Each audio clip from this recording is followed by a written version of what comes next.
In this video, I'm going to talk about 3 things Arsenal have to do to win the North London derby. Number 1, I think we have to make sure we don't concede an early goal or concede first if possible. I think if we can get to 70 minutes without conceding, then we can catch them on the break because they're going to have to go for the win. So I think it's very important we keep it tight early on, especially, and put the pressure on them to come forward where they like to normally sit back and get us on the counter. So I think it's really important that we don't concede an early goal. And if we can get to, like I said, 70 minutes, then we'll be able to catch them on the break with the likes of Nketiah, who's got some pace, Saka, and maybe Martinelli on the wing. So number 1, don't concede an early goal. 2 is I think we need to keep Kane and Son quiet. So they're their best players. Kulusevski as well is a threat, but I think Son and Kane, that's their main outlets, especially Kane, who normally finds a pass, that final ball, so many times this season. So I'd like to see Mohamed El-Nene possibly man-mark Kane and make sure he's not allowed to turn and find that pass. And I'd like to see Tomiyasu on Son's side. Because he was playing left back in the last game, but this time I think I'd like to see him back on the right and up against Son. Son plays on the left, so I'd like to see that battle, and hopefully I think he's got the defensive qualities to keep Son quiet. I think he can keep up with him, and he doesn't rush in, and I don't think he'll give away a silly foul or anything like that. So I think number 2 is we have to keep Son and Kane quiet. 3 is I think we have to attack their wing backs. So they like to push, they play 5 at the back or 3 at the back, and then with the wing backs. So I think we have to look at that as the weak spot of their team.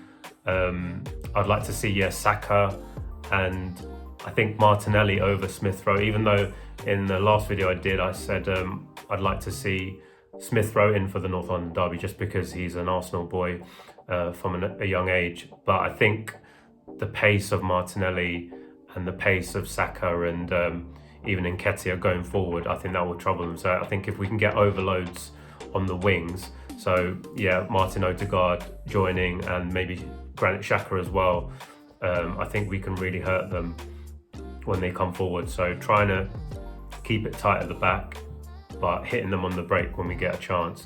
And I'd like to see some of those crossfield balls that we've been playing recently from defence. So like from say Tomiyasu to Martinelli on the other side, or Cedric to Saka on the other side. So I'd like to see us attacking the wings, and I think if we do that, we should get opportunities because that's their weakness. I don't want to see crosses in the box or anything like that. I don't think we'll do that. So that's number 3. I think we need to attack their wing backs. So if we manage to win the game, that's it. Top 4's in the bag. So it's a massive, massive game, and 3 points would be amazing. So let's see if they can do it.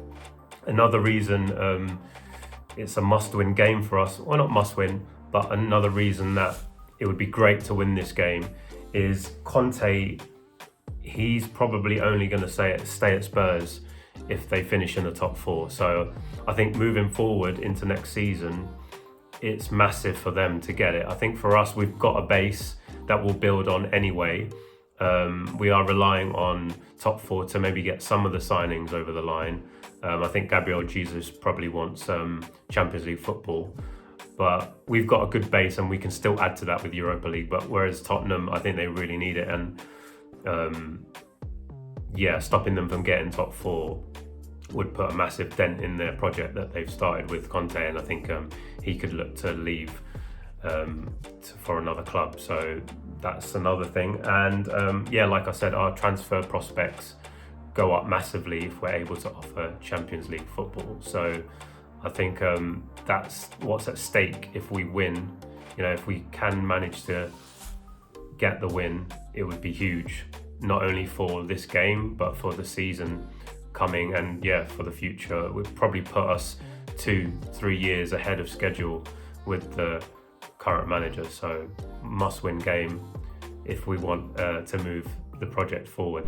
I think if we lose the game, it puts massive pressure back on Arsenal just because it was so close, and I think their heads hopefully won't drop, but it puts a lot of pressure on that Newcastle game away.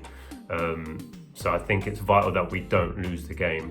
And yeah, winning the game for Tottenham, it's back to level pegging almost, and they've got easier games on paper. I think the Burnley one for them is a bit tricky because Burnley is still fighting relegation, so I don't think that'll be easy for them. But normally you'd expect them to get the points, but they've dropped points when you've expected them to get them in the past. So, but yeah, a loss would mean that now it's neck and neck still, and it's anyone's for the taking. But it's still luckily in our hands, even if we lose. But it would be a big blow to momentum. I think winning the last 4, can we make it 5 wins on the bounce, or at least 5 without loss, and that would be ideal.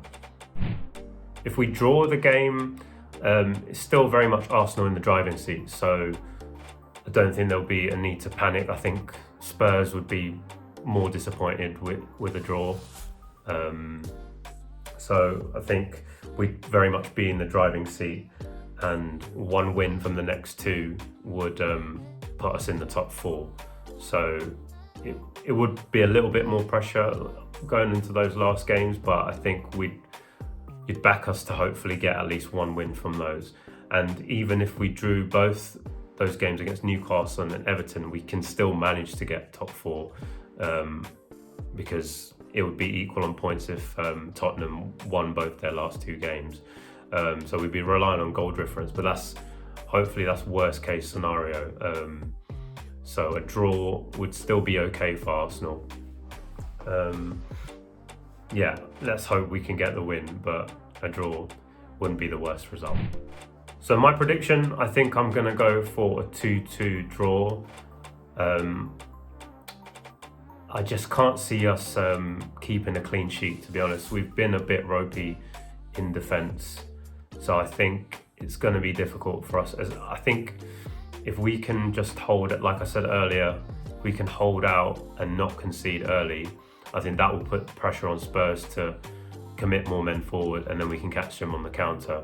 I don't think we should, put everyone behind the ball and be that defensive, but I think we shouldn't take too many risks going forward. I don't want to see people flooding in their box or anything all the time and leaving massive spaces in the back. So yeah, definitely going to be a tight game.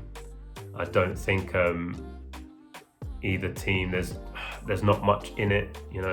We've both been inconsistent, similar amount of wins, similar amount of losses. So I can't see us winning, if I'm honest. Yeah, we haven't got the best record. I don't think we've won there for a while. So yeah, it's going to be interesting. Let's see if we can do it. But I think I'm going to go 2-2, and hopefully we can nick a 2-1, which will be a great end to the season. So let me know what you think in the comments. Leave your predictions, and yeah, let's hope we can get it.